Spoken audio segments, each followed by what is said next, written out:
Le ingalo I tai sau whaasua. Le ingalo I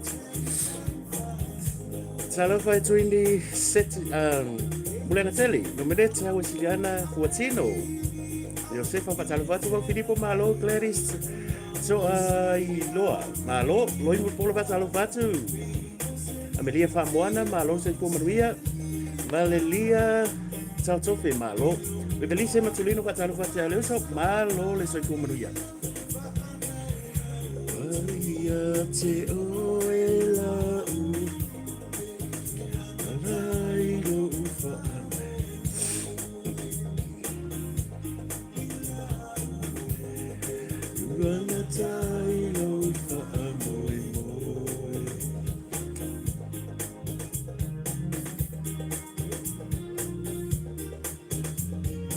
Marianne, Laupola malo, Sia Fia Fiteo malo, Fatalo Fatu malo, Fia Apulu malo,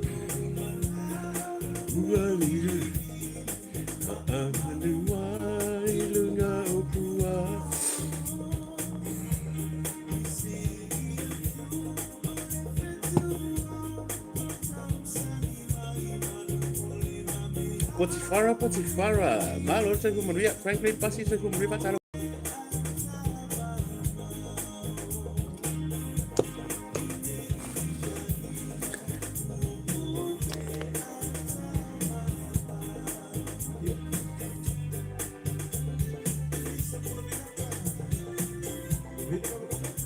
Stefano Nicolau Patalo Fat.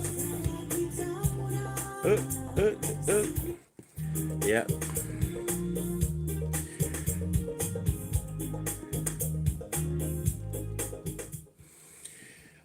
Ko aku dalo lelo ka ko pesela ngai poloka ka ko live no poloka pa ya e umbai forka ko live wale mafai nga ya ole kavale na oya so fa funga ma funga matango fie ya ole tamali ia saia Frank Sola male Falealili male to fine ya mele na ulino ya ole tato Falealili ole old band ha ya ile to tau fa iloa wa so ole la rolangi malanga i America malanga i Australia ai le taitaina avea leva no talusanga ya pena ni le fionga atu o pepe avakua o fai ma u ako ai le ma faina avea talu na malanga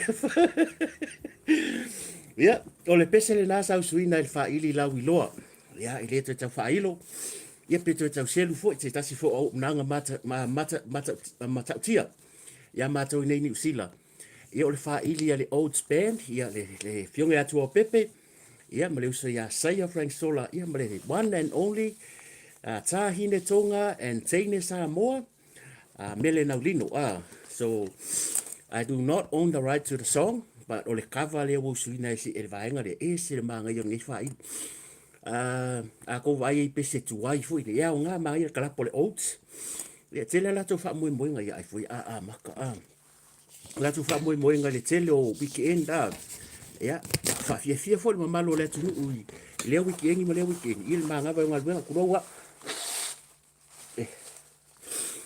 le ko umba ia pe ka fa mai fea fa ia ka ko me fa talo fatu ni tu le fia mai mo mai le malo se tato tu ya manatu o le o te ale tu la afoliva le ai le afoliva le iva lu fulima ya matou nei ni usila fa talo fo fa filo ya tu ya ipuna o fo i matula toa yo pa ia sau ngata o sa mo i so se tafo nei ke lope ya le fo fai ona mai mo mai nei tu la le fia fia o vai se unga salo ia le walu el tolu aso le to fai ska ori ia ono le tulanga fo yo nai tu no a fo yo le fai ngol vai aso ia matulanga foi fa tai le tu le fa foi sia malo se u ye le malo se atol tino ia le vai la le o ke se vai nga mai fo ma so ma ko i ma o fe ma se vai nga mai fo ma wa ko si la mai nga pasi me mal fa ma yo so ka kala ko mo fo e mana ia e manga ye fai le vai al feel uncomfortable dia foi piki fa longo ko fani le vai ia tu langa ngale weekend ia wala kia na ia mea la vole le fa tete ia pe anga fa ia ko le fa keke ia ku pole te ia wa fa ina fo le soi fu Ia ke se e ai fali. O la le vave mo le. Ia ne fiafi ia manatu o lea ua mai a ona aisari ale tautai. Ia ma ua tu mai fo ilangile langa alia ta ma fai ngā. Ia i tūlanga fo i o le upola fola le atua le aso nafi ia ma le aso nei. Le fato a mai asa uninga fo i ma lo tele Amerika tutuila ma manua. Ia ho Hawaii. Ia whaasoloto i le ma lo tele Amerika se pa ia fo i Kanata, Alaska, ia and all the states of America. Ia le ua mai a ona ia sauninga fo. Nei aso ia mātou le aso nafi. Ia mo moli ale whaatai tele pa ia le au whai ngā ruenga te tofi le atua. So se whata whai taulanga, ia ma lo le whaano no manu i le atua. Ia matuli vai ngau fo i le aso ma le aso. Ia awani manuia mo Samoa, fese vai ngon nei ke loto lo tau whaatuna pa ulia, ma whaafale le malu. Ia ma lo le soi fo manuia whaatai whai tatalo. Ia o tau lava o sui wa aia o le atua le nei lalolangi, ia o lupe fo ina wha ia mai le fui fui. Ia awale atua malona fina ngalo malana tala le lei. Ia tele ni anganga e manu malo ina. Ia mo le atua malona malo. Le ia fiafia pa ia o Sam whai ngā o Samoa manato le ale o iesi whamtalanga. Mai lava le mata sawa se pa ia fo isi wa whanua. Ia po le me fo ia o soile la se pa ia le me ngoto ile la e ui o le na sui lau to ina. Ia fo me lau to ina lo wasi i mare me ngoto ile la tu le vātu tuila maupo. Ia so ia e le mawhai o na toi sui ai. Pa ia o mai au na whaatau to oto Samoa. Ia wa se elia sa vea si leo. Ia il neia fiafi, ia il tūlanga fo i mātango fia o neia fiafi, ia wale mwhaina lau ato tau suafa. Ia ona o lewa over mata se lau man tupu tato YouTube and our Facebook. O le on lua aku. Ia o whainga tāna lau atu suafa, ia ona o le toa tele o malo le sio tato atunu. Ia ata wia ina a maili suafa man malo tato li o Yesu Keriso. Ia whaafila ia tu ai mwhaafatalo fatu le tūla le fiafi. Ia se whaata waa fo ia manatu. Ia peano foi atu o vai se unga. Ia ile toi moska ko ori e whaftai whai aso le atua. Le foi uka ko koi whelo ai. Ia ile nei tae ao le manga whtau soi fo mau le lofa ma le anga leo le atua. E ia ile tali tonunga. Ia olo o vai lua te tusa i tātou le lofa ma le anga leo le atua. Mana tua fo le mau masani. Ia, whambarkala neska maa loa boots or no boots, still praise the Lord. So we have to thank God for the love that He has given to all of us. Every single day, it's a blessing. Waking up in the morning, you still breathe the air. Ole vavenga meanga, it's a miracle for all of us to be able to wake up in the morning and you still breathe. So ole vavenga na, so we have to thank God for every single day. Le fo ai mai mo tato. Ia, ole vi inga na ole atua. Lea. Ia ole aka ko fase se e pole asinga ka ko o wakele le mau story mai Samoa. Ia te masalo o leo mai a fu ona fate a mai nisi o tato ala leo. Ia manisi fu e pokalame. Ia e faso so mai fo. Ia le masalo le la ka ko pale alunga. Ia pole ase tulanga o iai. Ia o mai lo so fu malolo ina o uia kwa se lau pasenge ui e o le te malusi. Ia ele un fainga fale le ka fale ko pito ilalo. So ngola ko ngale la faila o scan. And I just want to say thanks to everybody. Mole atu la faftai tele la vai tupu mai e o si o tātou atu nuu. Ia, wa e overwhelmed fo ila lau messenger le toa tele o tau sa meli mai. Ia maa mai mo ngā lofa, ia mwha maunianga o tatalo. Ia, mole atu la faftai tele fafkai, thank you ilo popoli. Ka sol mea moni lava. Ele ia so ma fau le mea lea li o pa ue e vavenga sola ika ngaka. Pa ua le melo le ngā o le ua tu lou. Ele fai tau o soi fuanga le vafe ia. Ia, wa fai fai ma o inga ia te au lea mea. Bai, o le ka ke ma fau dungo le awala mangi mea te tele fo le. Ia o singe ia mea whakawaa le mo le atoela o whaftai tele lava. Ia le tau meri mai o nisi o meri vili mai wale mwhaina tali atu. Ia awange le kari aku whaapele whatau ngawalanga kele ia o menga whai angafi o whai ngei. Ia I spent the whole day yesterday at the hospital. Ia o le kele ia o le kaimangko fo e kele mau mea whai ke laku elu le nurse e sau elu le doctor. Ia o ngangei fo ia ke laku fo koe whai le kele o le e o anga o le scan o la. Pe ia li o whakumbunga o le vangoe alu le o le whaavau whakumbunga fo le tele o le vaenga. Ia e manatu e ui lava. Ia I whawhia tā mai matulanga fo I masani o neso I fuanga. Ia o te tari tonu o loo vai lua tutusa tātou I le lofo maleanga lei o le atua. Ia tele fo I o nei o tātou wainga. Ia wāwhia fo el malanga maliu maleoti. Ia nā vai yaso mal nei vai yaso. Ia wha mai se atu le anganga wha mawhanawhana o le atua tari tonu. Ia o le winga lava leo soifuanga tau te soifua mo wola. Ia o loo tātou I eile o langa I le tū mau. Ia, ona tātou whaasolo lea, o le ase kako ori ngea fiafi, a o le a fo i se, le ase palo ngea fiafi. Ia, ele iangi vovonga, o mea ai maasani lavo kako. Ia, birthday a so uma koe a. Tele ale mea ai a so uma, ia, mele o iei. I feel so good, ia, ma lava ia so malvaso nei. Ma ngai ala whaalongo ro kingo, wakua i, wakamwhai a suile ai, ia wale mea lea, whanga o le mai rota tino, ia o le whainga o le ai. Ia, ai, o le a kako aku po le asin kako, o le akako amaka mai le fono, ia, la tati e le fono, o le umai ale talo le tupe, mo le fot whaatai, ia, se tato whai ngā malo, mal pāle mene o Samoa, once again, ia, ele tu oi lalo le nganga o le me, ma le nganga fia, ia, e mo modi se tato whai ngā malo, tu sai fo i mare, whai ngā malo, mal pāle mene atoa, sui malu mal pāle mene. Ia, le fonatanga ele i whai ngō fie, ai o le mata upu lea muru ke loa kele maka upu. Ai se koe mai kasi al mata upu lea o le o whanua le tūla fono le whaatala noa nei. Wa kasi le nei mata upu a tau sila i le telo tau sanga utua nai. A man kua fo i la uka i vai kele. Le mele sa i le whale popo whaasolo koe le aruanga iuka lewa sa i le pūla iuka. Tum salo e sila fia o tau le pūle sa i le maale ngā suma iuka. Se vai taimi o le tasiva valu o le mea a koa leo whanua le weskeke. Ia sa ko ngā ngiu a koa le mea a koa le lakwa kau ka whaingaka. Ai luma la titi mai. Ia le nga ave lo whanua nei, wa le koe whaia le waskeke, le koe whaia le popo, le se suau. Ia e divide no e le maa lo whanua nei, ia ma whaakau waku ngisi whanua. Ia e lisi ia, a le upu moni ia le kaimingei. A ko siri sa mo, o le telo i lātou le manuia mai whanua nei. O i lātou lava, ia en whaina o whaape atu. Ia, o i lātou lava lai ko kongur whainga malo. Ia mai lātou fo nei e mawalurunga ngā ruenga. Awa, ele nā male la ina, le tūlanga fo ile nei, i le tele o nei o tātou a inga tau pati mai mo tele sa la whai. Ia, mai lātou fo i nu i tua. Ua le vanga kausu e se ngeia kua ka eka se kasi. A se fasi kua ka eka fo. O le leva ia na tau mwhai mai nei tātou a inga. A le mewa tupu. E le i wha amanu ia ina mai le tele o tau sanga. Pesa whai lava ma se tau iai. Ia po nisi fo i lunga e mau lunga ngā ruenga. O le whale tonu nasa i e tātou. Le alau mai tau atua e koru afe.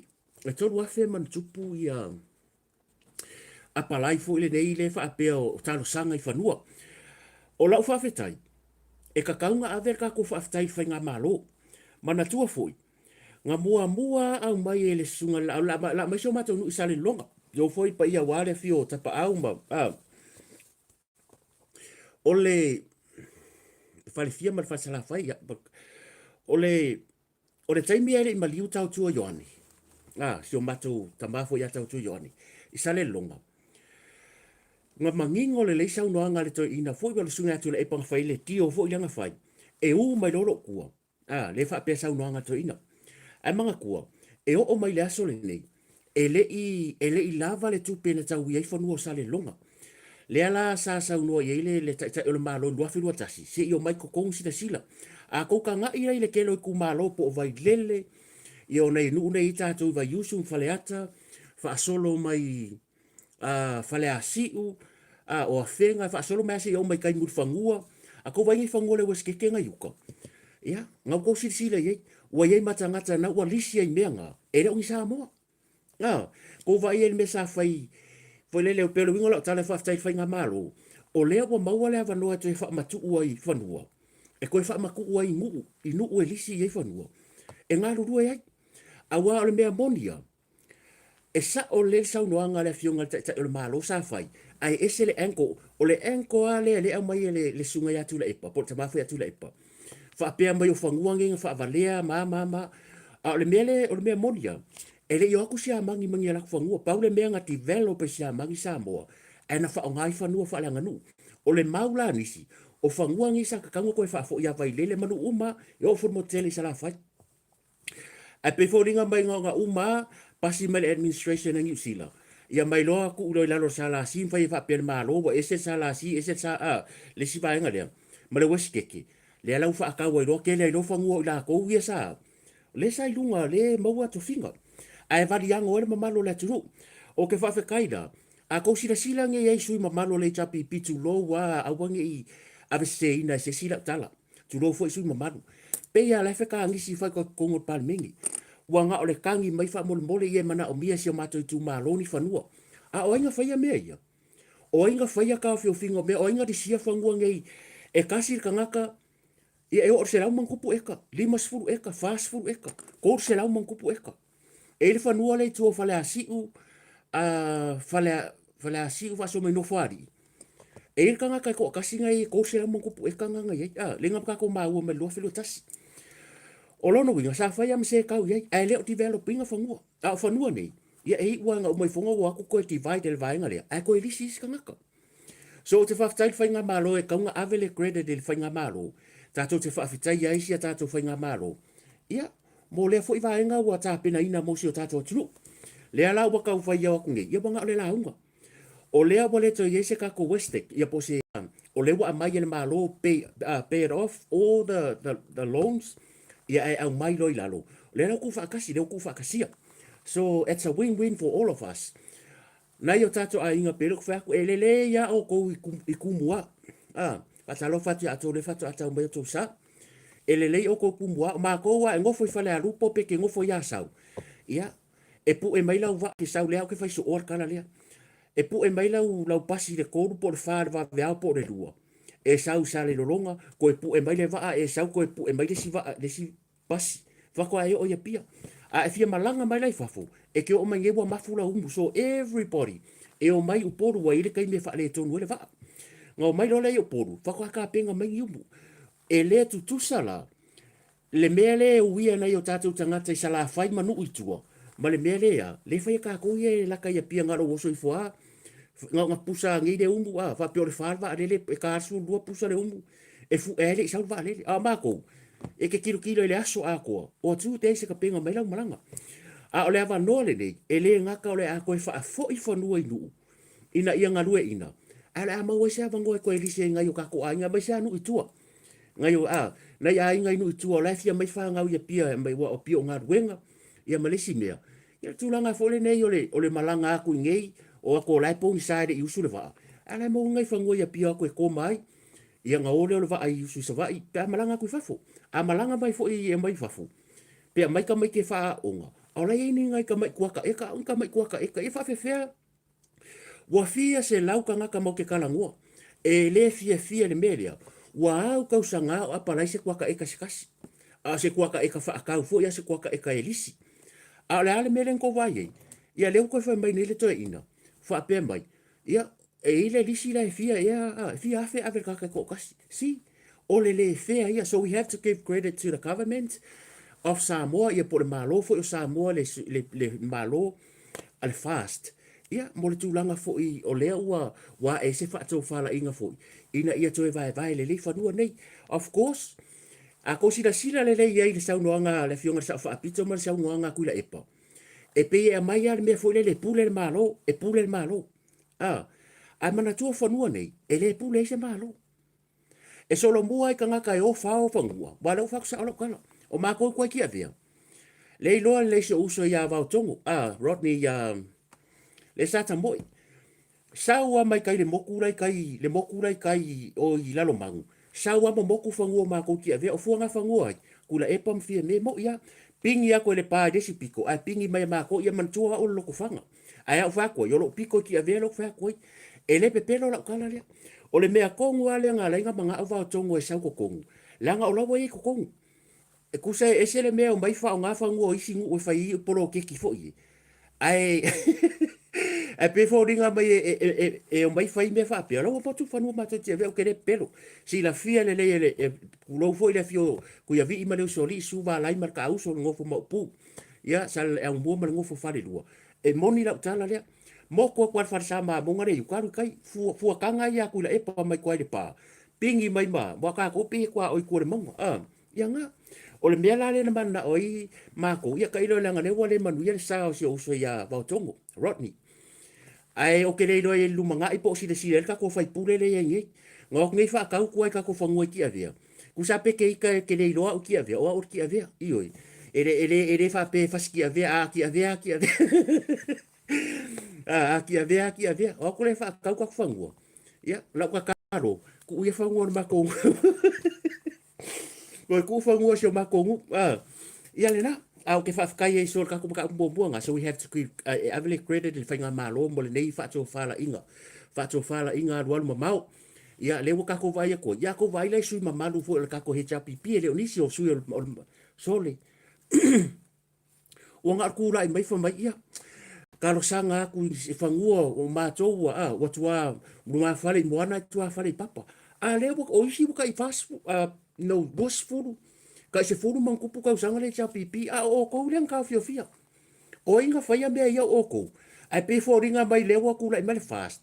Ia ele a whaina o le au ngā o whainga maro. O te leo whape o ke whaia koe kusi le rima. O le au ngā lea. A mauangi whangua whafoi. Langa ele i whangua. Ke rore se o kala sa o le mere a wange ki ngā se whinga ngalo sisi. Tu loa a wange ki ngā se loko sisi. O whangua ke loko. Ke rore o kala sa o. Kasi e whangua makua ke keleanga ave loko. Tu loa ka ko loko. A wange i ka fo sisi whape me wo. E makua mai ar kumua e kau lalo vai. E loko u mare o langa a koa kere whaiwhi au mai fia foi. Ili ngā ruenga le atua. Ai a ko vai ngai whangua i lewa ave le loko. Ele i o aku le loko mangia. Ai whawhitai o le fōwai. O le winga kala. O le fōwai le nei. O le fōwai ia nei o tātou mātua. O tua a ia i le mwhailanka ko kusi lima. A lau ke whai aku ai. Ia kau wofo fo le loko isi kaini. A wala ngai le i o atu le lotu mania.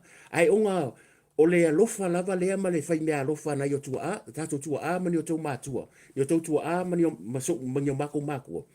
Leo ko vai ei. Ai le pepelo lau kala. E le pepelo lau kala. A ko vai ngai whangua rei, pe au ngi usila. A ko vai karisiti, e wha umai loko whangua. So sometimes isi kaimi, ia pe kau pasisi mai lunga loko a pe e kau wha pe ngāre mea a. Ai so ia tātou te leo tusi le rima. Ai o mea ka kaunga wha makala. A wale mea monia, o le whina ngalo le atua na avatu. Ia e umai whonga, wa ke kere whangua loko e laiki whangua. E laiki whangua ngu uma, io kere kau whaiaku. Ngā ko kisila fia umano whanga i Samoa. Ai leo se tusi lima e kalesia. I ke fo wasau se si fai mai sanga la unga pe la fa mala ya oi. Ri ai, i le fa pe na se tanga to le mala mala mai le tu mo lon fina ngalo. O le sa o ala o kala. E ala nga se mo ngu fa oi fa se ya mai le ya sa fa o pule.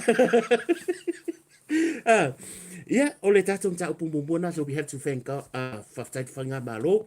Ya mo le nei a pasia tu la fono. Ya wa sa fu atu fo i mo le atu no. O le on lua kul kako YouTube par kako Facebook le taimi nei. Ia ona tatou mai lea e kele yo story ia. Ia fa vela i fala upu kofi. O le mata upu foi nei mo li mau ia o le mata upu Falealili. O le mele we i kako. E esele o se taimi mua nei sa mua o le la kuso wasingala ava. O le la singa uma malo ulu mo ke msare le ko ma singa mo fulu maka. A o ke fai ako e ese ko inga mele we fa msidonga kako. E fai o le vai aso nte nei. E ko afiko ko ke sila fia fo i mori mau fo nei to afitu le e le ko afiku le pe fa su mo tupu e le yo ako. Le fo la ko e ave ye le si ko sa mangia fo e fa msidonga. Ngaku e wala au le vai aso le wala au vai aso le nte nei ai le turn up fo mo le mau le mata upule Falealili tasi. Ko afiko e le yo ako.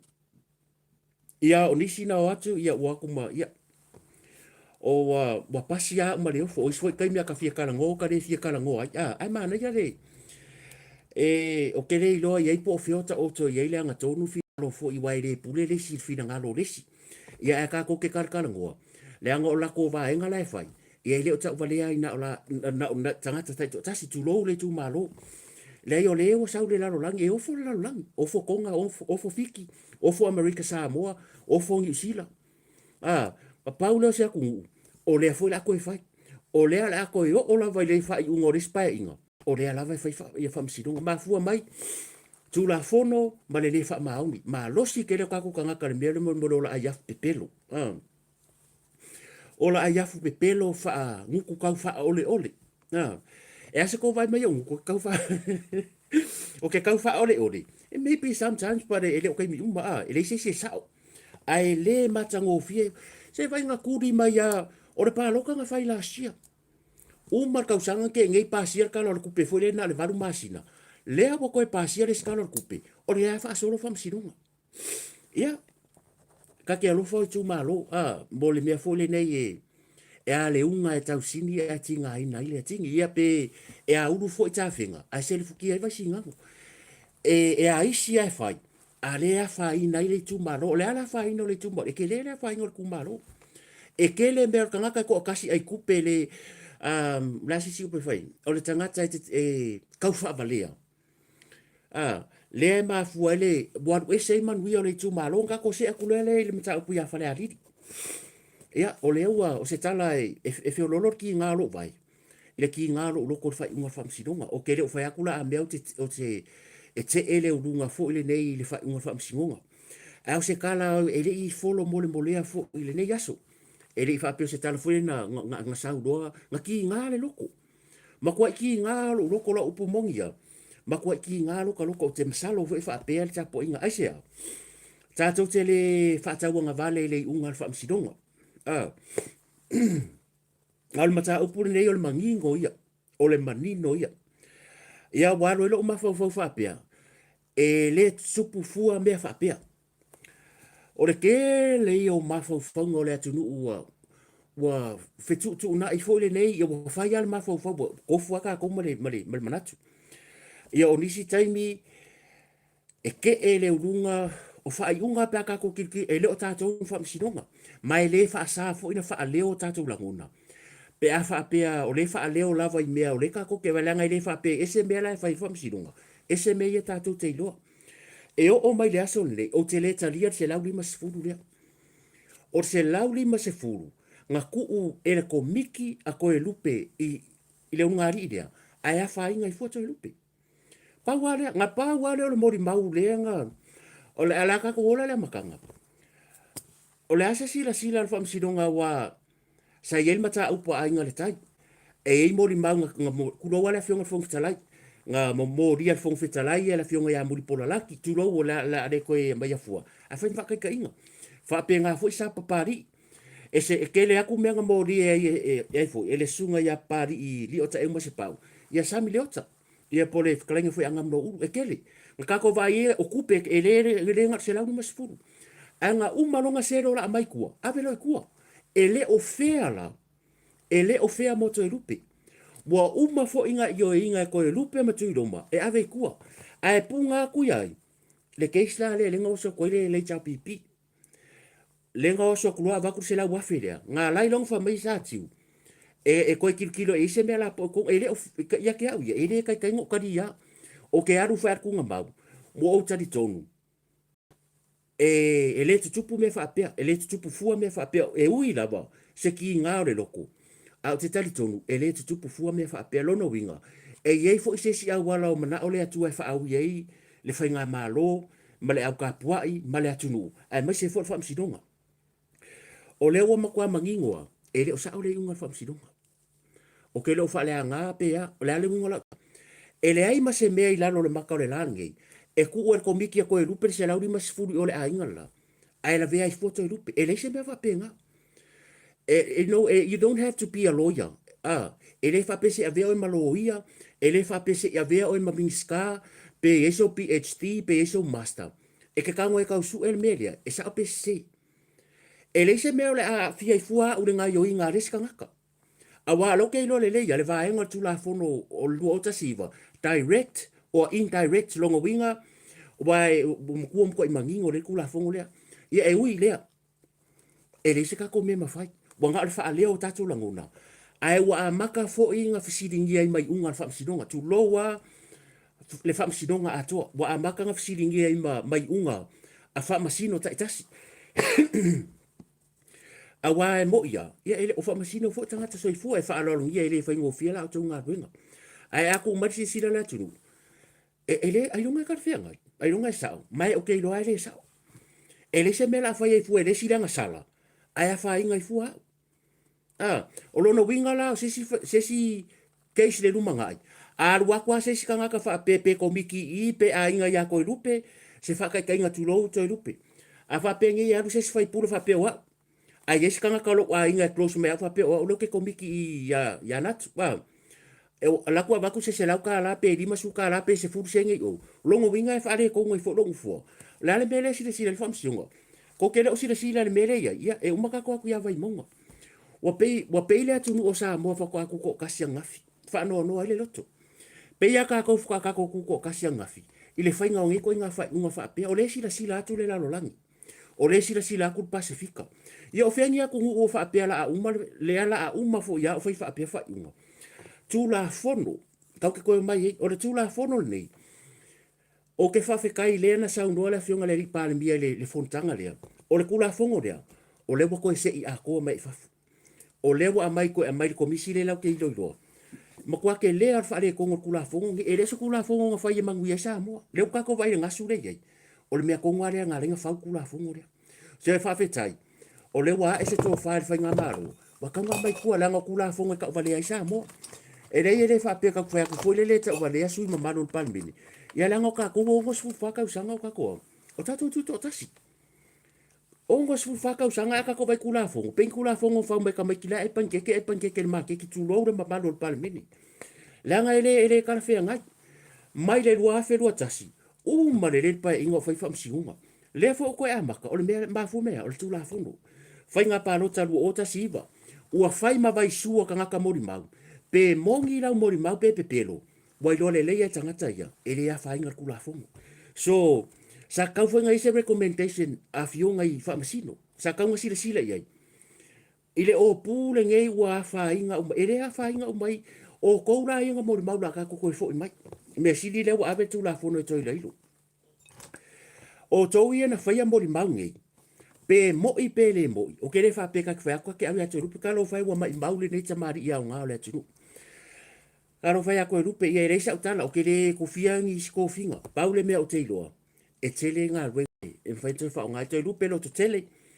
E ke karikongu iai oi. Ea. O loa laiso i fuare atua.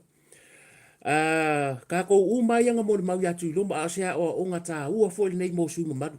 O le sa iri maro. E le whakauar ko wha sisi. I se furu kā la po se lauri ma se furu po se hafe kā la. O le kele leo le kou whaare o vai, ua whaakaut whampia. Ua whaauro kofi i le ai. O le saunoanga le fionga le li pāremia.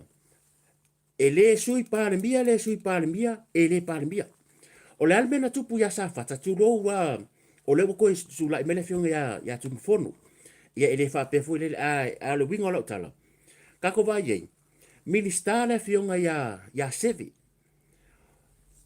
Wa ke le kausanga o ia tamari ile o mam. Oi fo.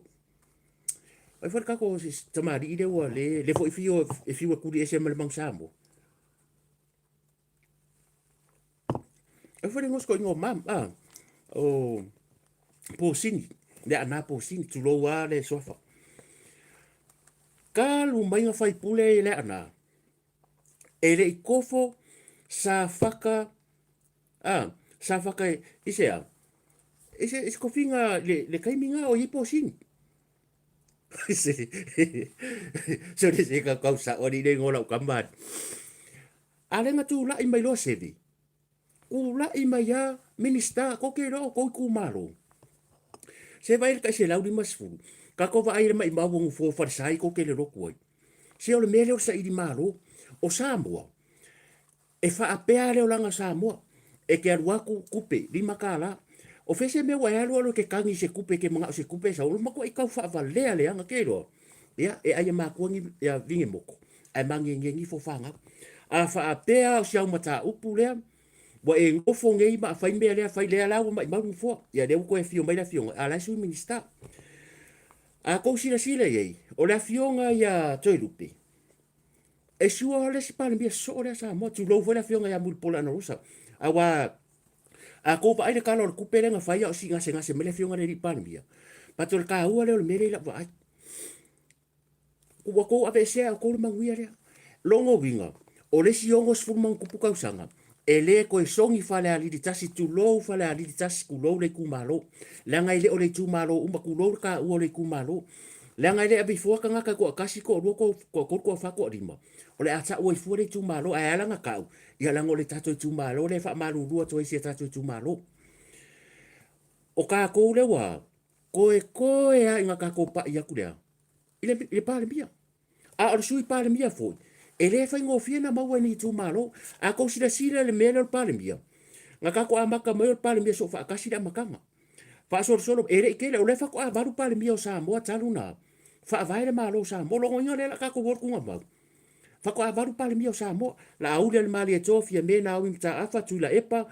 o ai foi o le ko ali yo va ai fa solo ko ku e fa ko a varu la pale mia a sui pale mia e le o se me ma wo ngofia ni tu malo ai se vai le melo fa ka wo mai mau mo le mele kanga ka ai le kupe sa wa se lauri mas fu or pia mai sia me pe pelo se vai el ko inga mere a le wo mai mau le tofi fa le a nga ina tamari anga ngala wa e wa laki ai longa wa ke le lope ke fa pui pui o ko inga fa ya mo mau ya a ke lo o le luma nga yo lo wo langa malau fa nga e ka va ai ani mangu ya a ke le ko foi langa ke a mi o le anga ioi e ke a mi o le anga o la mele ko mele fa ya to lupe ang e ke le e ke vai e ke fiu e fa sa mele le e ke le mangu ya ioi langa ele fa e fo arfu ingi la pala o ko me fa fa u mai nga fai e ko ke le mangu ya ke fiu foi ave la fa nga ura o ele mangu ya e ke fiu e kausi ke fiu e ave o pele ki fai fe ave ke le mangu ya ai se a langa o le me ke fai e riska nga e ko fo ya ku ya oi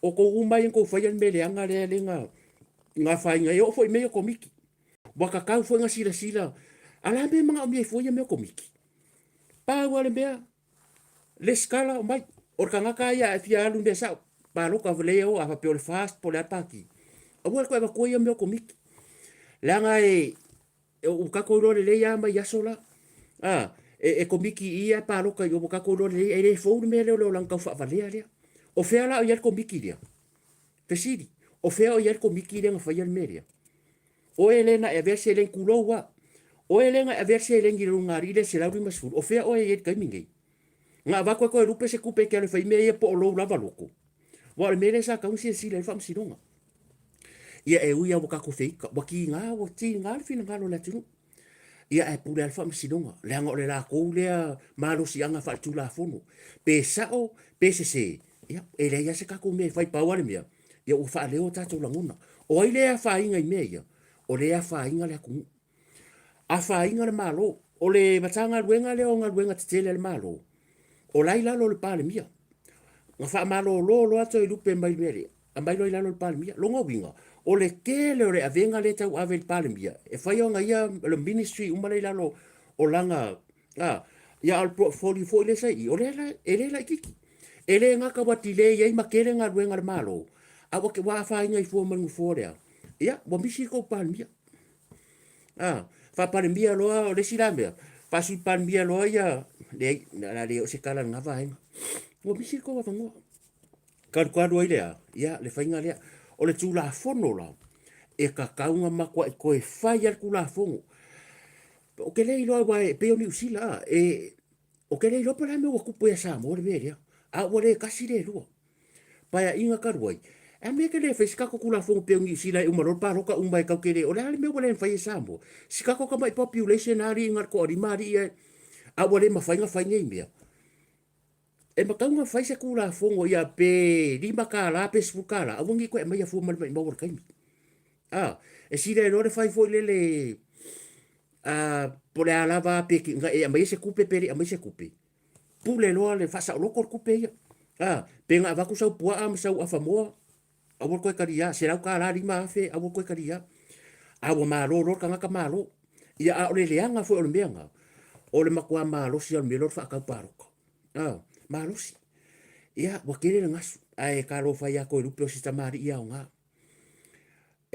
o kere lo ngi kala fa i o ke lo fo fa no ia o le ka ko o ka le malo bai e tele nga wenga o sistamari fu ele ka u fa fu winga le fo kamari ia ke le nga wenga le fa nga so fu to lupe fa pe o ma wo bai ia e lo ko kele ka ko mai oi e ke ko o e ke par mia o la kalanga e ke pale mia le lumanga ya fa pe se furu tau sanga ia wa o la e malo ro ia telinga luenga le malo fo i manisi nga luenga fa nga ruso i fu ele tua ioi o le message ka ua le wa ka me ka ko le tau ave ta yo malo pena ia le pale mia sa mo ka le kupe mo nga mafai lava to e lupe na tau vea ma ana rosa mulpola na rosa ma le ming ska nga mafai lava le vaenga le ona pasia talo tupi so le wa fio kula fio ngal palmia ole message le ka mai i le sa ole sa ngal palmia ele fai mo yan melia e lua ka usanga umaya pasi le polo les lo no winga or ka sia ka kumia ele fa lango lango ka ngaka e ta ua le nga ka ko vai ka ko fa lango lango umal palmia ka minga malanga mai ai ala men ko sila koi nga mafai la vai sui mamaru umale na sambo masui palmia to lua pasia ka ku le foi la bota nu atu la fio ngal ta le malo le fo lusi sesia po ku le ainga o le ka me ka ko ele ongi ka ngaka le le winga lo tala ele ai o so se me tupu e longa nga who knows e ro po isi si me ke le o ka kala fo ele atua mo le fio nga to lupe ya o ke poli e wi ya ka ko ki nga fa kasi but this is not the end of the world another door close another door open for you o le mako kakalo nga ya lo fangele atu ya mau foi file mu i lo fina ngalo e mai ser tapu inga le tu malo ya fai fai malu ko fai bo le ka penga ko ya o lava le ko fia south fast si ka ku nga ia a war ko yo fai nga me ku we se nga me ko miki wa kasi nga ka nga ka piko sili nga ola pepelo le yo ko miki not all the ele ko miki uma ele o ai o miangi o komiki e ya komiki lele ai ya komiki o fa pia kasinga kanga ka pe o le lango le fe ele e se kala fai o e se kala fai i ia ka ko se mai lore e ke sa vai mo tolu ia kasi le mata upua ia nga fa manga ko o le anu duor ka ko YouTube mar ka ko Facebook ile tani nei ia ole mata upu ya vai mo tolu ia e ko o ke ri se kala o le wa mai ale ungal fam sidonga ia ka ke ro fa tapo ingale tu malo o le unga fu fam sidonga makua ke le o le fisilingia e lo fa tau va le ia ka ko ke le ia inga pe fa pe tau te mana na upu vale pe ka ko ke manga sui fa ungal fam sidonga o fese me e avele o e fe ka wile me o le avele o tai o li se o langa o langa o nga ave o lai kua mai o kaimo rea o lai kua mai kaimo o kaimi ia fako a le skala o mo ko yo le lo apo a ko nga fa peso ma ko yo le lo apo ai ko nga fa pe o le o e ave mai kua mai ele a makale skala o palo ka le ngai ala fa nga fa msino o ma ko yo le lo apo fa ko nga fa pe a fa pe o mo dia pe o fa le nga ina lu fo tai o na fionga ya lau timu ia. Ia ke au ia wakala fia ngai wa langa langa i menga kukupu le po ai pa loka le au. Which is it makes sense mai o la awa a fia tu la fono. A o le mea le o laike i o le chapipi o lawa avelo wa malo. Ai koe a whainga ku i. Ma koe o fisiringi ar whainga wha msidonga. Ma ko ke le o aku fo iso sofa whainga. A fisiringi ia. Fisiringi ia wa langa o ke le irope whawhenga whaikoinga o ke le irope whawhenga whamakala. O ke le ke masalo le ba le ma ko fa masino e fa fengo foi se fa un fa pia e le fa masino la va yana tu la mai ka kala mal fa alo fa fenga fa se e le so kula fongo ka yeli se o le foi mo ke fa ka ma ko kula fongo foi nga palo ko o la e kua ko ka mi o le palo ko ya a ko su fo i alo ngo ba kusa mal me ka si le o fe a suru ye le tu pe ang o fa yaku e kau iai fo i marka mai mele o ka ko vai le ari mal fa masidonga tau tala mal fa lo le mamalo le fa masidonga ato so se me e fai e pe e ka nga iai fo i so winga fa masino ke manga o ia ese mai a fa i unga fa i unga uma a o ile a fia o le a fia le tunu o le a fia sa mo o le a fia le ku wa ko fa i unga e le o a fia ingi ngiu mangila au mangi va lele mangi ka avare o le a fia i tangata soifu o le aku ia nga fa pe nga ko makukala e ka wanka aki aku ko au ka e ma to te le o fa pe ma ko upu vale aku ma ai siringa ma ko fa pe aku ma ko yo la ngonga ro fa ngongo fa ungai o la fa fe nga mo fo le ka ko aku a ko fa ya ko fo ila resipa election ala ko se pepelo ala kula le se pepelo ku fo ianga be fa lo ngovinga ko fa fo le sipa election nga manga fai o le paloka vai monga kol kulo le ku malo ia ko mai fo suia ko fa fa wangi be ko fo lo ngovinga ka ke ka wa fa ngole ole pa inga ge o fa me fa pia a me le consider le ia ko sila wala ngai le o fa inga yeah anyways se nga loka nga le oso yo ka ngu nga le oso yo ka ngu ko fa inga fa pia fa no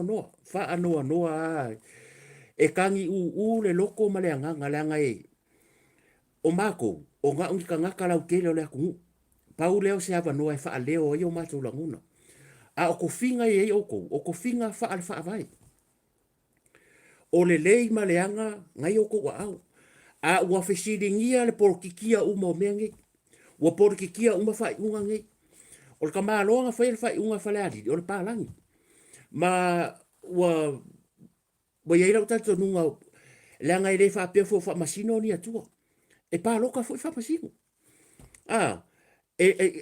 don't tell me o isi fa masino he cha pipi e ma kwa se lau pasenge la kala le fa yaku e pa loka fa masino e pa fa masino pa loka le fast e fa masino pa loka le sap e fa masino pa loka e le ma fai langa fa apea ke kango fai langa luenga e se ke ngadue pe o le akua o la unga kala e vaku pongi e fai ala fai unga e fua fo ilanga ngai e foi lo affiliation pe fa pe ke le affiliate mai le meido o le pakianga e palokai o la wanga affiliation me ka porkiki e ui lava lang fa mai e separate lava pilas ngai ya le ka ke vai fa per foi no lang foi se o fa masingo e fa masingo paroka mo ya aka ko ka go fingi mai mai luma fa se fa ka inga vai le foi na tupu who knows pang fa pe mai ngai fa pe o fa masingo mai mai ka kiroi who knows ka ke lo per ko ke lo fa masingo le paro ka le chapi moi a wai le fa pe le paroka sole e paroka ia o mea le kupungi e fai al porkikia mai o isi mea ia wo foi fai unga ia wala ngonga ia fa ngonga e mangongi porkiki mai ai la ka o la ka sa e wo kwa Facebook o mangongi porkiki la ka ika fa ngolong ia so ia le ska ku fe au o no le ia ka ku fe au fa le o ka ku ngonga because ele o sko malo fa mai ka la tamari ia va o fa ilang ilang fo lang au fe la le malo ole se fai fa le ka ko mea ia ele o tele sa utala pau de mea ia ele kelengi mea nga a ko vai ngi ese le makang no a fa la rongia ia tamari ia na sui mamadu a ko vai makanga re ia ko vai ele malo sa mo bo fa ka usanga nga uma fa ka ko le fiunga to matanora le las pa inga a ko mai fafu se fu pasengi la me le nga fai a ko vai ka ko ala timu ia tau tortu spaia o lenga spaia ala se ko sila e fam singonga fai ku fanga ku pe de po au kai ale ya au kai al paroka how can you leilo di mai ngor tu spaia mai fa pe o te tau to atu mal fa maoni o te fai o tiuti ko vai sa mo ye le mero fa ko o le makua le fe o ka ku lo wala timu ia lo fa ko sorry e me foi un carro foi me la kala sa o si de lo ka kango ka u la ka pe si de ku a lo walu tu lo di mal tu spa ia you no se la me lo ye o le o se fulu ka usanga ke de ko ka mo ai sa ye pa in ka wai e sa we tau to le sa fai lo sa pa le menge fai fa le lo fina ngaro a le fa se ko ngaro fa un fam so la si me la ku o longo vinga o mai ka sa mo o ko ke le foi la iska ka ngar ku o di maringo ale sa fa ku fanga kupi ia boka penga ka ko ku malo mo si sui tau va mo le fast ia ele sa uia ka ko kala ngofa members ia ma fale ai ngor fast ia boka uia foi ama le mele o ka lo inga sole boka u do angia foi fa ngo ka ele ele paki ai pe boka u do angia foi mea ka ko uia le au members afa pe o le ke members ai ka ko kala ngofa ai ngwa ku ele o ke le pule fast ke fa pe si ele sa fe au ia sa o ele sa fe au ka ko ngo fa members afa pe ke members au ka du ngia la fast wa ele uska ia fo i pe ke tsadia ina al fau tuanga mai tsa yo le malo wa o mea ngi fa pe o kai uma e au mai le atua po le alo ka poko e kau le langi kau fia e kau ke oro i lalo se fa la potona fa la pokonga organization ia kako respectinga kako kai mai le ri. Ia ale mere ka ke vai e ka akia me fa merkai kai o ko fa kunga. Ia walu fo ia le pule la oi. Ai afa pe wa ka luangia lau lango. E le sa fe au ia mane to ta mai tonu lo va. E le fa pe ngangi fa ngongi mea. E se ole mea kasi ar kai. E le fa pe sa le fa unga merkai kai au ka ko ia fa ole mela le kupu. Ole mere kupu. E se ale mela sa Samoa. Ai fo ia o fa ku se o ka mai mea. Ke arwa o fa si o ka mai mea fo la mele lo ko si la ia. O le kasi le kumalo ka ke ro ai. Le ese o fina ngalo tangata e mafua mai e ikanga kai fastea ele fa maoni because ele commit ke lo upule commit o manga ia e commit e ko submit i o ta ile ri ai ikanga kai e fast ai fo ya me la manga o la ko fa ya la de o sa kala pa wale me ia le aka kia ko e firika nganga fa nga malo ia le malei tu malo a wai le fidia ele fast se su yo le ku malo okay lo e un bak ngai foi ka ko ba foi e se me for ko ongo ka nga ka fio ka mo ila lo fast pe al me lo fa ko por ya fa me ke lango fast e ke lo bo yer ka nga ka ko kasi just leave it bo uma a bo kwa ya kula bo la ku yo sa ka mo ku ko kasi ai afa pe ke lo fast mangu sa mo o lo manga a ke ru palmenge ya mangu sa mo ku sape ke re aru ki a fau e ke la ku lo fast bo ele su el fast bo ma ia e ora wa ya ka kau ia wana ngo ka ko uma ka ke fio pe ku ko kasfa pe e o palmengi because o tangata uma e ke fio o palmengi a or kanga ka mongia ia e fia e manga e mangu ia sa mo a wo ki sa fa ngale ngol fast ba leo ke vai e nga malu manga ki nga fa masika ka imal ka ko paki o le wa e to atasi ia e la ko fa mai langa o e ama lan me kupu espirike ka ko paroka ia mana ia lo salo e tuto tasi nga fa mai lo rea o suito to tasi a worka uai full fast o suito to tasi nga e fiaro al palmenge ke manga o kia you want to become a member of the parliament e kere o aru palmenge ke manga o ia mangu ia sa mo a war kai mingi pe ke chapi people fe ke ro pe ke sa fast o le o fa nga malo e ma war ko 2 milionga e ma war kupere atina mai tanga o tinale mai tanga lo mo so you don't have to compete with another fast candidate pa wala bea o robo malo o mai lango se ye lo ka yao e ko yo so la iro ka ya mele ro fi lo manga o igual la o le mele boy la pase se un malingol fast ku sape ke lango le fast ile fa pera la ko eso so fa mele manga o le ka po fa vai kasi ka ko sui o menga le fen kai bore iro asi ka o le malo marka por halme Afrika ko roi because nga e lango le fast nga e wa kwa le fa pere yung lango le fast e ka mo ka mo lango nga ma fia ku pen fa si sa mo fa nga so fa dia ala e le fa ngo fia se ka si anga e ka fo bola kilo me fo nga wa le par e le fa ngo fia si e se ale valo ku fa fo mo me la kapi o le si ka nga ka ya lo tako ka fui maka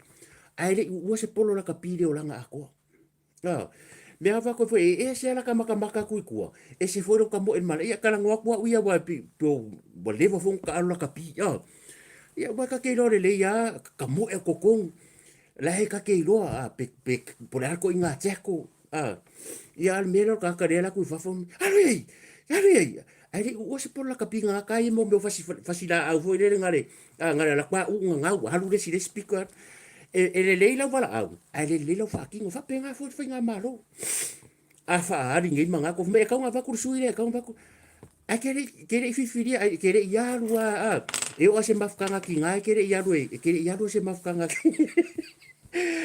le fa ringo manga ku ya sole makua pe or kanga ka foi ngon ka yen fa la popo konga ke le fo yelo me le lo me ka ko me ka ko va solo aku ya o to tele aku ka ko YouTube ka ko Facebook ai mai mo me le aru ka ko ka lo fai nai tu malo ya ma ko ia ngale la por kala ya ai se fai malu ko fai ba e ka ke ro fo ia wai re o ka ma fo ku mengi te o so fu aro ko fika aro ka ke musu o le oso e koe e koe oso e molo fia ka alo pe a ungu wa ku mele ole kele ole mo mele ole poro mamau kirikiki pusu anga kalake ya wa fu mele kalake wa mele ko fale ko ngono vai ke mi lo ke ka alo ka longa ole justo e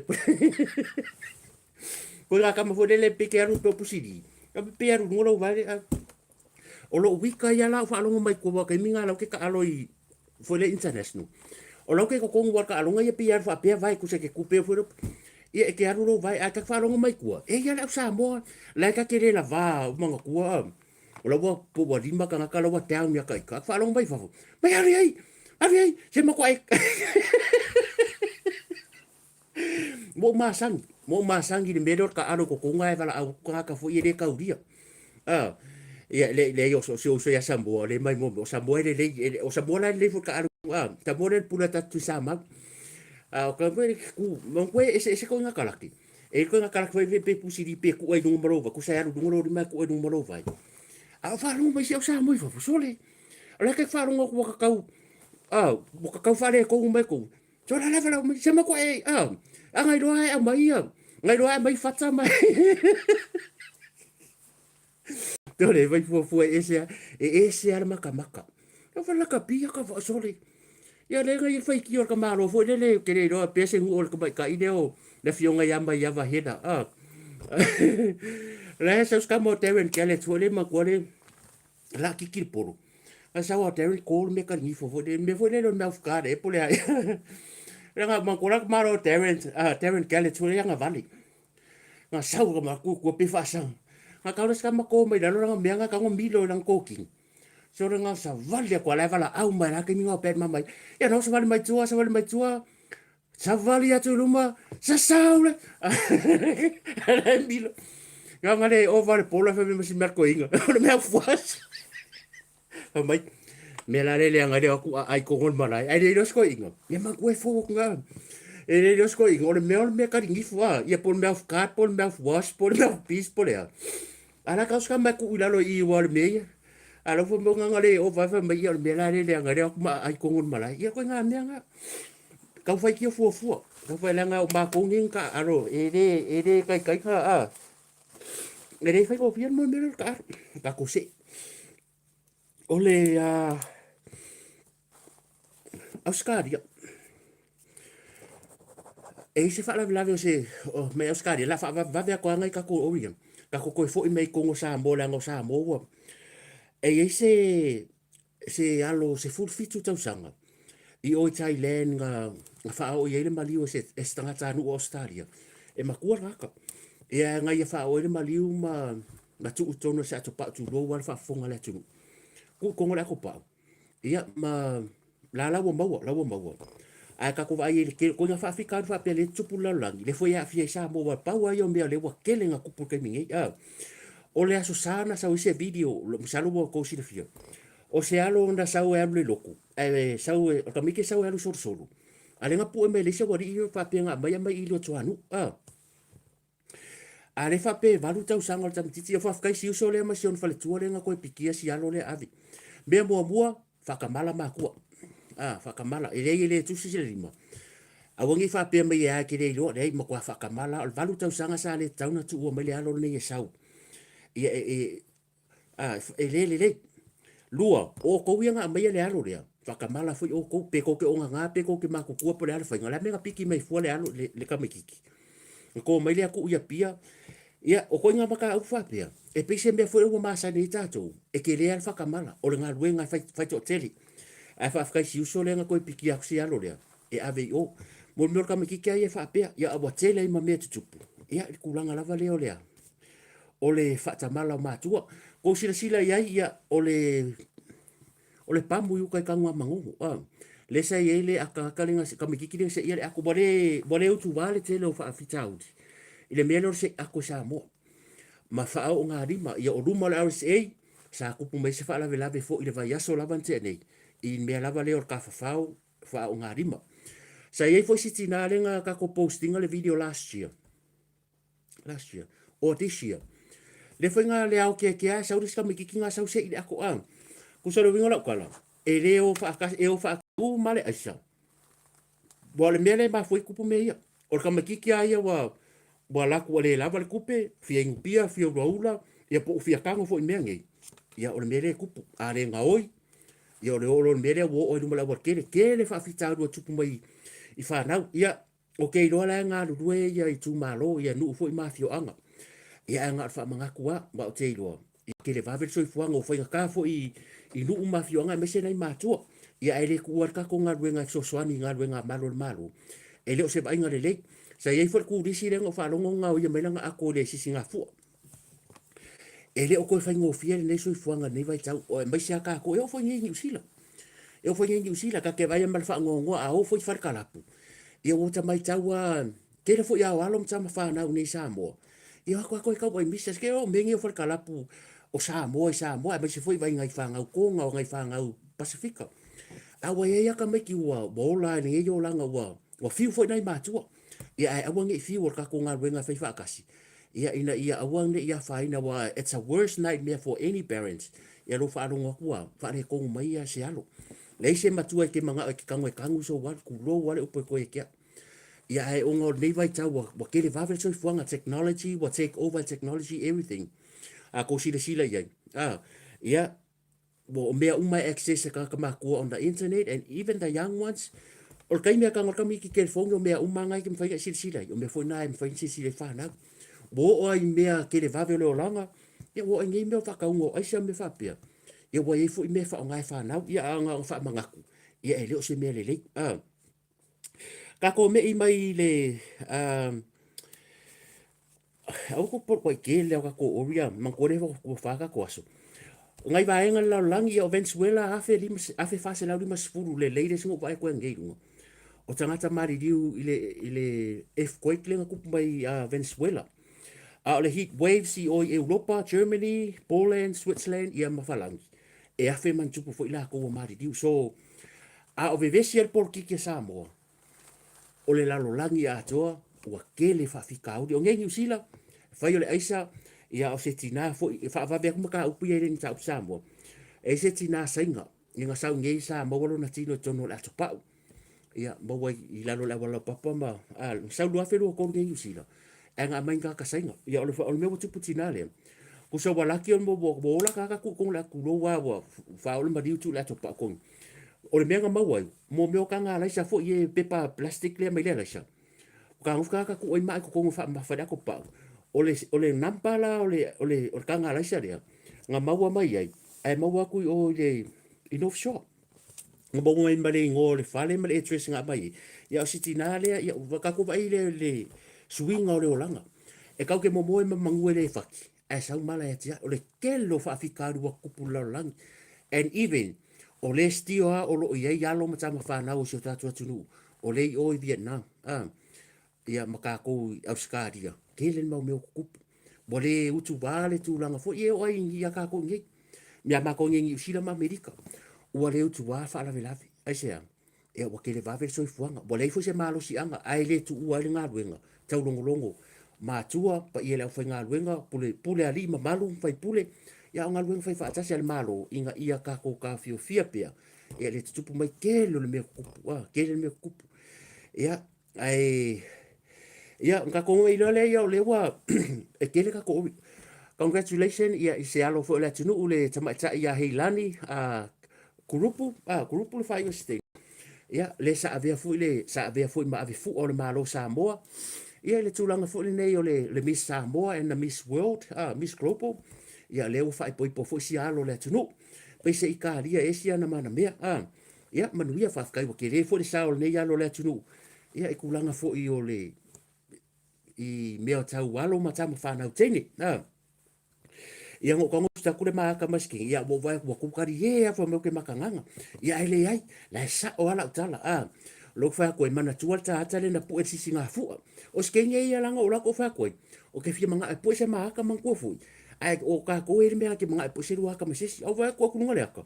So la vai whainga o au so. Le ai, o le maa ua ta mastene ia ngō lako wha koe skenge. E whainga o sau o ia le inga sau skenge wha me pu e se maa ka. Ia can be both ways whako ia rea whainga sau puese ka haka. Ia. Ala wari i o kasken ma swafua. Le se me ke ruko le loko le anga i fuel ma haka ma le fine o lai. O langa la kwa si kenge manga puese ma haka. La la o kango ku au fie fie fa pe wow. Congratulations foi le alo la turu te le na sao foi. Ele ngata foi le ave ino le fu asamo. So vakungo. A ver fa inga menga o kala la wari i o e o pira le msef mai o mo ke makanganga. Ale pu enko waka ma hei malani nga wara iko ke. Nga wara iko ke fei ka fu. Aru ko e vai ka ka po enko waka ma. Ai congratulations ye le yalo la tunu ma le fu yo lewa. Wai man wiala sa fainga. Ia mea lava i lona o le soifuanga whaatau pou. Nga le whu o olon soifuanga le tūlanga le nei o le ia vea fo ia fuatele le niu. Ia mamanuia le ainga fou. Ia kako o le anga i mea au kousun. Alofa, shalom fasawina. So le ikak whasisilanga. Le whasisilanga mai o le pasi whasisilanga pefse uma o le iti ya bole tamari fo ya iti alo kasi e mariera wa ya ku fanga iti ya ri o kako ya tuloa na le ka ua ya so fa makayo iti ala ka ua le uso ya iti bo ke ya ka ngor ka sen mele video e wa ka se ka tele video sen me kia o pokala me iti va son ke ngi ya o ya me le sa fe agua iti o iti o ka fa sala lau o wele o se fa sala lau o ia o fai ori sole e maka o kia le alualua a iti ai pia fa sanga i le fionga ia tai le minista o tupe maua o le tupe maua le fionga ia tala paunga po tai li se fo o ke lola o kala sa o ia o tele mana fo e fainga o ia kala ia iti wa o skak so i fo ala kako se fai singa kala so le fai sile pa na yo po iti nga la fo le fionga miska mai to ke loko so le li wa iti ali li king popo so bo e sui al kala ngoa iti so le anga ke rola kala sa o apa lausi pa laudi ya kulo so fa makai o ke manga kua pe o e ile telo taimi sa fa nga ina fo ile o sta mari ya nga o fo sta mari ai ngo ko fa longo o walo lunga le YouTube o fa longo i langa o le la kwango e la watu upu fa nga mai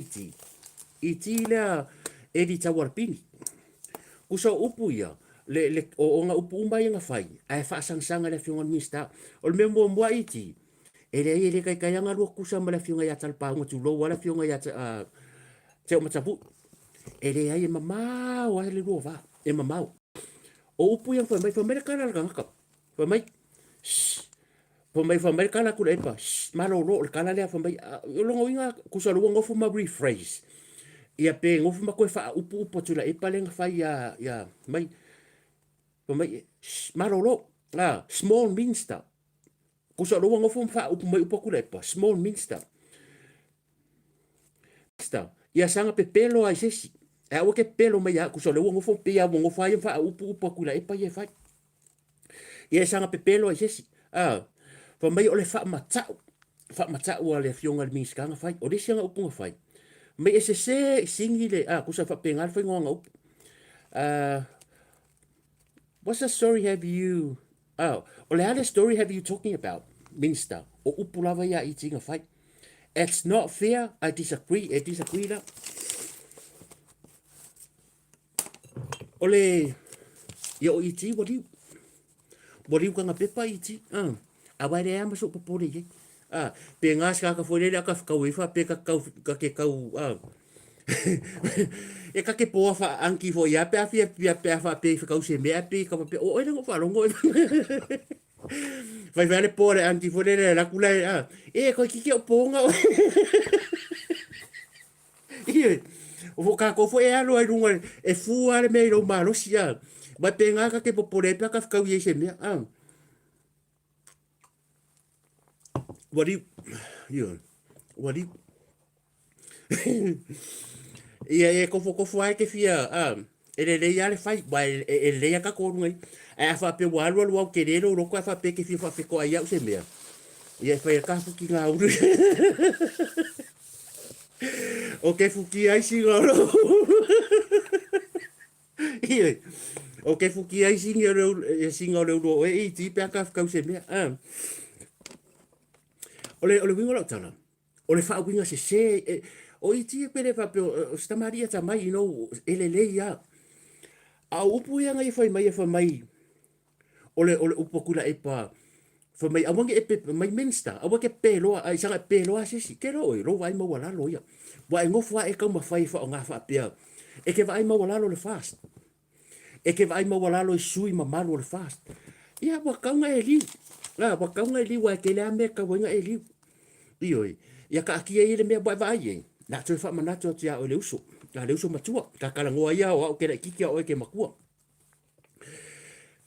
ele se tai mi pito silinga manga ia o ma si o le ku le kai minga e sa we ya nga e halu le fast nga kai minga ke lor kai minga e sa we e halu me al fast nga fai ke vai ro pasi a kwala ku ka fusi o po esko waka le kai minga wa makua kiriki umai ka ngaka ko waka nga sai e se e ke le manoni ya o iti nga e mangong yo le fast e kai minga nga sa we le fai la ka la ngo va ai au live kasi le live fu wa fe ka maka ngo va ai la mele wa kupu o la live fai las ko nga ke va ko fa ko ari ma fe mo kupu ka maka ua tele e tangata e maka ila live pe a fa pe ko waso le winga la kala e ding ka vanga a wai le o se fa sala lau a ku urunga i le o fa sala lau a wa we le fa sala lau o so wa o ka foi o foi ke fiu la valle a ke du tanga ka le foi sa u po ke o kia le u e fa pe ngal fe i o me foi kala ngoa e dunga le lavo me fe o vai ka foi ngai o fai ama ka ko la wale la valo ia la mai foi fai maka ko ftau yo a lava me foi ngalunga mai o ula le ka o la ka ko ale mele wala ko ia la nga o le pi fo ringa mai e pi e ona la ngona e fa ka ke el malo e ke fa ka ke el malo ia re foi la u fa kula u ia tala he o le min stale ke sa ngoi e ke rua le kusam tala paunga ia tate le tusa o ka e la wiloa o tata te matua o fo i tate le tusa langa e po olo uru ele po olo uru lua ia e ke le me lo ke yo la le ka ua kua e ke le me o ke lo ai la le ka ua kua la keep it to myself but if you know the song if anybody know that yeah keep it to yourself if you know the song keep it to yourself o le me la ese el Mario hoy. Ese fue el faingola. Malo se llaman. Ese fue el faingola ko faleanga. E pe fo le pe ke aka ka vai faingola aka. E ke aka ka ke yo umira wafa. Wale o toi alu fangia o you know. E nga ke ro ai me nga fai ka. E ke la ku e le o toi fia tele tangata ya oi. Ai o le ko faleanga. E pe fo ringa mai ke vai mo wala lo miska. E le la uka ua foi ya uri mere. E le tu tusa e ke ko ke fiu e fai meria o le a fa ina i fuasko ingo kura epa a fa inga fuasu i mamaro le chapipi o ko inga ka fa le anga le e le o fa pe me kura epa ni me fa pe o le me mo ia o te ia kulowa o sui mamaru umama min star fast day a ko kilo savaringa e le tu sal savaringa to tele o nisi o sui o le chapipi ma savaringa le sui mamalo le fast ngai a mista e o foi to fai ale ala o to fai ale ala voleva na il palimini but he was never a minister he never experienced nga ruenga fa a minister le ke fai akoi la a fia i fu sui mamalo le chapipi o ngolo mai fo la wali ia fa ilo mai fu me fa pe tu pole le vevesi mo pe o mai fa e foi le fa tu pole vevesi o tangata lango ale atunu ele hai o ko fa ya le pure o leva na il palemene ele ia lo se fongo ele sa no le la va ku ya fata rain le fionga min sta o fata rain le le wa fo i mai pe fia e fongo o le fionga min ska So i fua maloloina. Le afionga minsta ya va au. Ko ke fai mai e fo. Ele ai ma sesio pe o le ala le pule. O le wa duas futa usanga. Ele i fongo ngi fongo fa pege ke la ko ku mal microphone ka ringa ma a. Va ko kusi mai ngo fata Ryan o le suyo sa mo. O le ese senga nga o mea. Le ala ala aku po i forve vesi ma fa ina i fona i sui ma malo le ja pipi. Kal kalo le ko nga kala ngore. So le ele ai.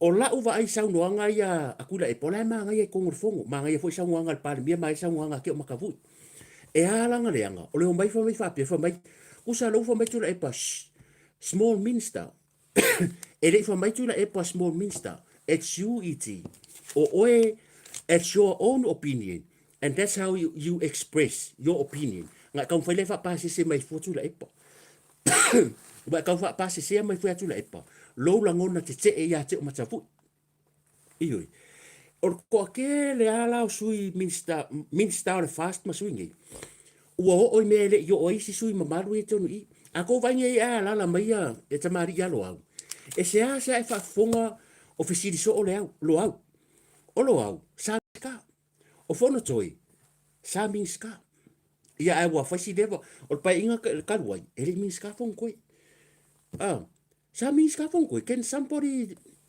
o kele i lo pe mi skafon ko ako va nge ya lo awele i ako va ai la ya limong se pe a fesida ka ka foi sa mi ska mo a sili ya to ona lava le mala mala anga o le mi stale pe fo pe e sila ko lava lo mala mala anga la ngala wonga experiencing ngai lo ka la sa whatever ai kele ya ai kele mi ska o ia lela fa mai tun mo fono sa o ngo ngale mi ska fon ko nga sui ya nga sui pale mia ai mi ska se vai dai o le se nga o lo fina ngalo le o le kelo menga menga fa mai o le fa fefe o le upulenga e menga fa mata fa mai wo fa mata uma nga e fa ma fa mele mele fa mai now it's getting common le mele fa mai fa ngai le malo o to finga fa fefe le tu ia malau pupula wa koi ki ya leilo aku ia oi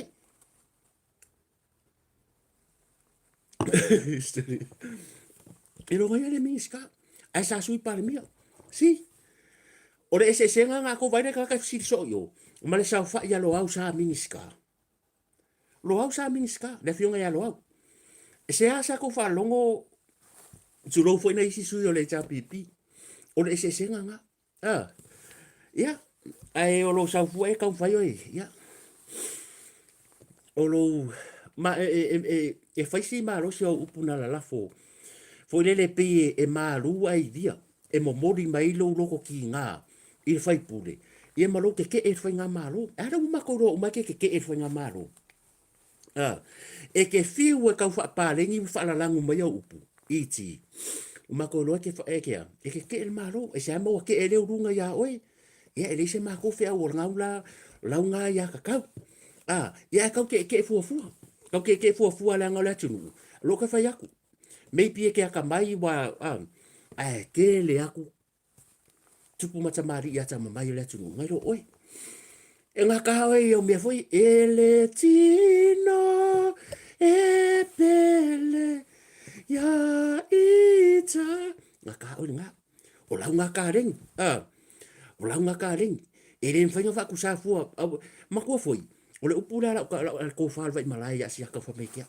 mai nat elea va o ia les feku pula les feku o le winga nga so fuanga a fa pe la ka ringa ke vai i tia e pese ni ya sola so le ke va yo ki nga ngo le fia siva ki nga ngo le fia kifa ki nga ngo le fia fusi aloro su e so sa panga i menga e pese ya sola e sava pe nga ia le wori ia le vai nga mai ke vai e pese fa kan kan ngo le maro ke pole alo le fia siva e pese ro i ti ke vai e ke ala ku fusi mai le ki nga nga ala ku yo penga e ka lapu po se me fodi se ke vai e pese ro pese nga ka malo ele tino e pe usu lesu e ke vai bo su e la la ala ku nga oi a ve wa lu solo maka po se fa finge po se ke ngela ngo fungo ko kasi me se lau nga ala ku ale ala ku le sa mo ale me kan mi ka fota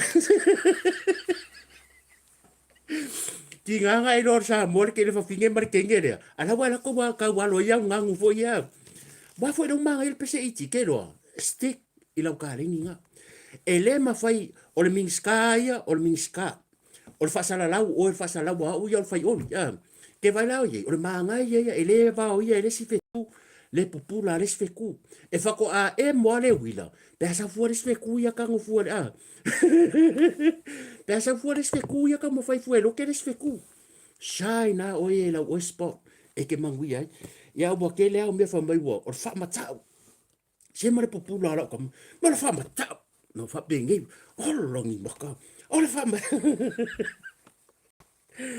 tele so ye ya ele so ye ya ko fa penga mai fai fa le ka ko malo ba vai na o le mele wo ke minga ko pisi wa ki nga nga pese la ke le ke ngera o me lo que po se fa mo mo lo que lo kwa le so ko fie sivo mo ya po le ar ko pese ma ka malo ele tino akelo ki nga nga kumu ke nge we fiu ke nge me ka e wo fa oh no no ioi mo le ko fie sivo o aso la o la nga le so le ki nga nga le ngi ke nge e ke au ko fo fale po ka ku fa pe ka siva siva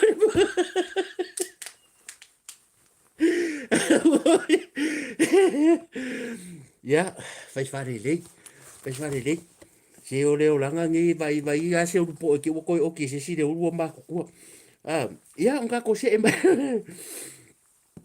o ka so e ma so ke fa ko le aro fo esa o esa or kala fo de so me voi la ke ia le kangi se o le si o nga o mai ka u ma sangi le ia le wa alo cho ka me vole le ke ia vele kangi se le si ke wa solo ai ke o si pese nga fa no ai lo to se yusu ke le manga yo le leo ia o le pakai le leo le pakai pues vole fa no ai lo uloto ia ke vai yo ka vai ku que vai com le kangi se fare o nga le si ka o ore so ke ia wa kangi le o nga le si ka o ore so finga ku sa le fa su suor pe pe yo si anga me ko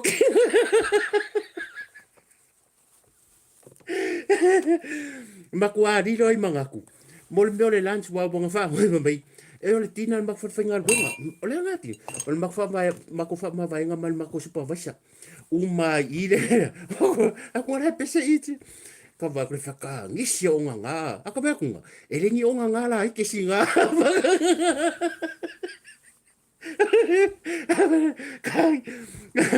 kang yere ala wosi pe yo si aga me ko kingo ala fa ka ni kur ko ru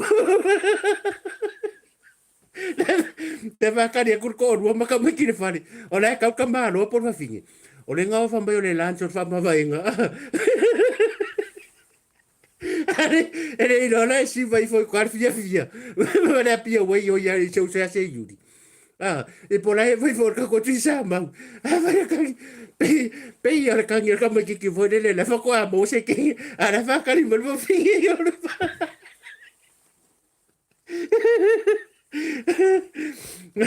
leo langa ye bo sala bonge le si o bodi bo sala bonge wo ma ku ku le vai ya ku ya iti stick alo nga vai nga o ke fa pinga o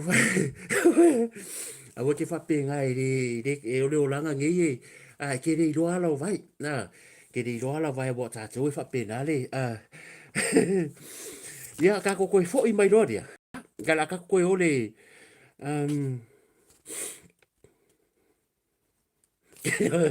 le con pe wala var ka ko o de si meso so o de alba ko no ma pepe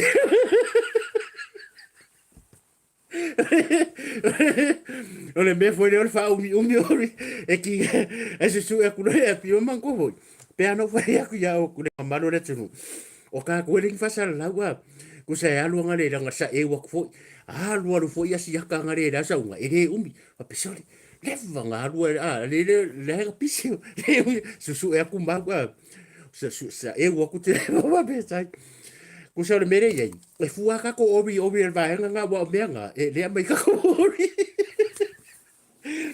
e anu la wale ilongi obi ya ko mali wala vale wal meso so le la fa e va ku ba moi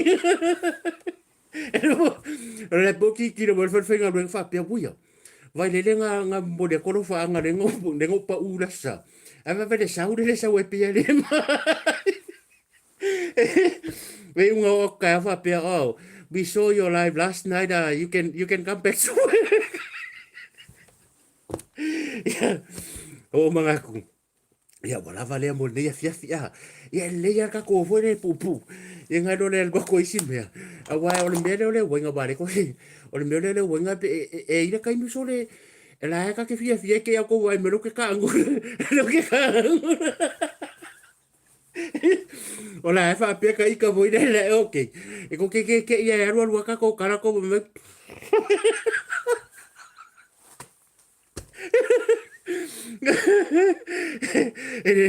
wala vale mo le fia fia manatu ya o wa se fo no fo le fatatu le fatam so inga de fia ya o mo fo singa aka nei po maru se tata no mo le tu fa tai la lango ya fa peke i like ke ko just like ya pure pesia ya ka ko o ne fia mo le tu fa tai tele la lango ya le ya le fa pu ya ai manatu ya ka kong se singa me mari fo po singa me au ngai lau whaafonga nea fiafi.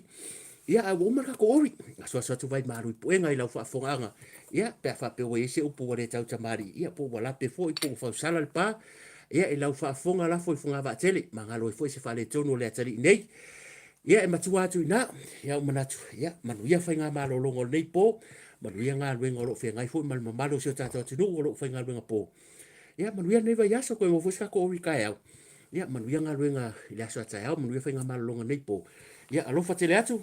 Ya laka ko whail ma vainga ngai kai. Ya pe laka ko whail ma vainga fulele. Alka waso yo pula akua ko le ai. Ka ki te ano. Have a good night. God bless. So far so forth.